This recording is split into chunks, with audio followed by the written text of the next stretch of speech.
Предвесници на пропаста.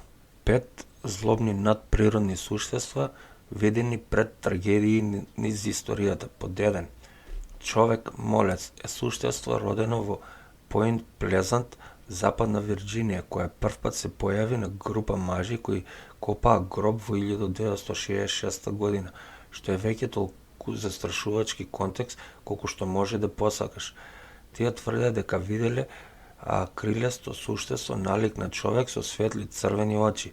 Ако таа прва средба со него не беше доволно страшна, неговото присуство се совпадна со уривањето на Сребрениот мост, што предизвика повреди и смрт на над 40 луѓе.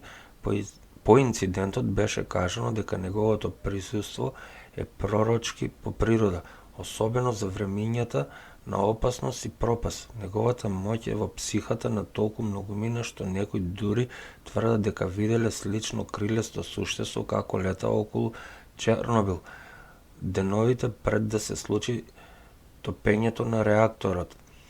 Така да американците не би биле американци доколку не би направиле и статуа во градот во Вирџинија.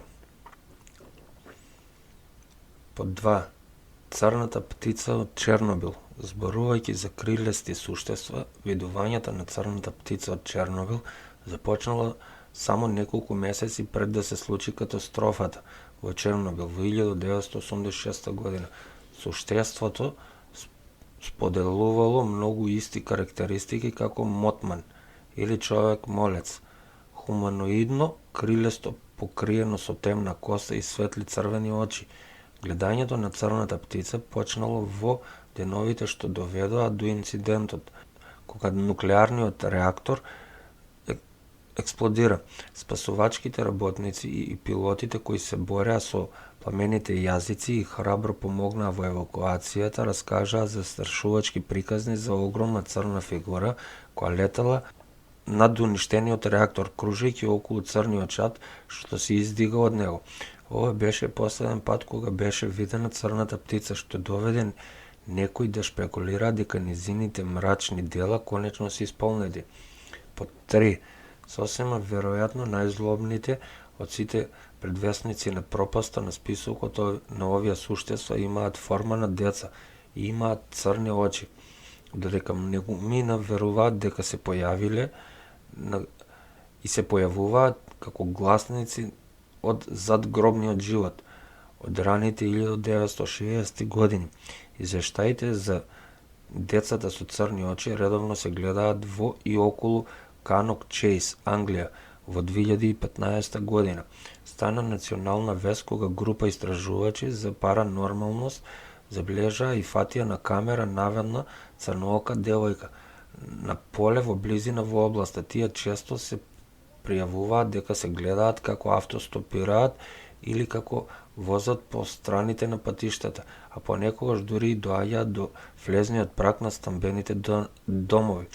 Дебатата за точната природа на децата продолжува, при што некои веруваат дека тие се вонземјани, вампири и духови, меѓу другите доживеале несреќа. Под 4. Летечкиот холандјанец.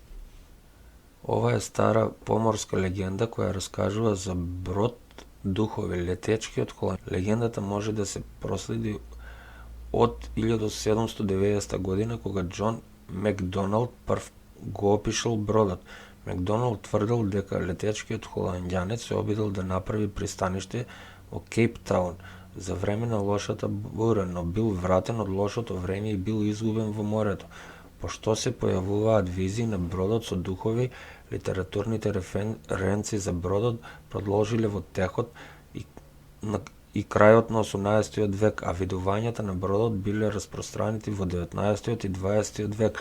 Се вели дека изгледот на бродот предизвикува катастрофи или самото гледање на бродот претскажува дека ќе се догоди некоја катастрофа, дали на копно или у вода. Под 5. Белиот елен. Познат како бел елен е единствен на оваа листа бидејќи може да се најде во природата, благодарение на нивната чудна боја или недостаток на тоа Овие албино животни веќе долго време се пронајдени како мотиви и фолклор низ целиот свет. Келтите во Европа ги сметале овие животни за гласници од другиот свет, поточно тие верувале дека појавата на еленот бел е знак дека некој го прекршил табуто против боговите и дека видувањата на суштеството претскажувале непосредна смрт. Белиот елен исто така може да се најде во артурските легенди за Англија, како символ за духовна потрага на човештвото, бидејќи суштеството не може да биде заробено или убиено од смртници.